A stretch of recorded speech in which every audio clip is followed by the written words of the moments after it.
Tā, sveiki visiem atkal. Neliels remonts. Šoreiz tāda mašīna kā Dacia, it kā pasvaiga, pirkta jauna. Klients atbrauca, viņam esot teikt, kurš vajag apstīties bremzes, ķipa sasmērēt. Ko mēs sasmērēsim? Pēc ziemas, tātad aizmugurē mums ir loku bremzes. Viss jau ir kā kārtībā. Es jau uzreiz sapratu, ka pēc mūsu ziemas, ka būs slikts skats tam visam, ka te nekāda izjaukšana, iztīrīšana nepalīdzēs. Mēģināju dabūt vaļā, tad pirmais jau, lai dabūtu nost barabānu. Tātad barabāns ir kopā ar visu gultni, nav atsevišķi. Loki ir kā sistēma, ir vienkārša. Viss ir ļoti civilizēti. Loki, regulators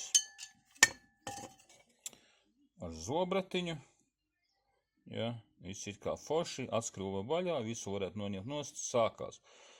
Pagājušā ziema ir izdarījusi visu. Gribu atskrūvēt, zobiņi noraujās gludi un viss te ir ierūsējis, viss ir slikti.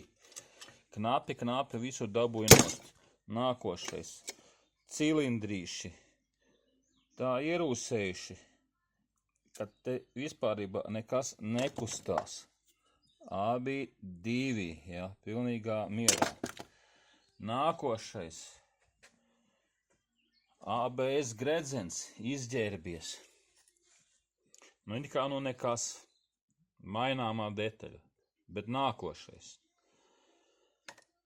Pavisam ir padomāts. Bremžu komplekts. Jauns komplekts. Ar visām atspērēm, visiem cilindriem ienāk komplektā. Skait tik naudu. Visam ir padomāts. Nekas man nebija jādomā. Ka pasties katalogā, skaidrs. Vēl varēja iemest komplektā ABS devēju un gultni. Ņemot nost barabānu, izģērbās arī gultnis. Gultnis būs jauns. ABS gredzens. Te jau atkal ir biznesa plāns. Magnētiskais celiņš. Kā bez viņa jau var iztikt. Tas sāks visāda panelī lampiņas degt un tā tālāk. Konkrētajā mašīnā cipars tam gredzenam. Man pat bail nosaukt, ja kāds grib skatīties katalogos, paskatīties ražotājs Valeo. Tāds pats ražotājs, rekur Valeo. Man bija Škodai Octavia 2006. gada. Man pa viena Dacijas gredzena cenu sanāk 4 Škodai gredzeni. Un arī Valeo ražotājs. Un izmērs, praktiski viņiem visiem vienāds ir. Tātad konvejers, var teikt, ir vienāds, ražošanas tehnoloģija vienāda. Bet cena, tas ir vājprāts. Ko? Tāds apskats. Liekam visu kopā.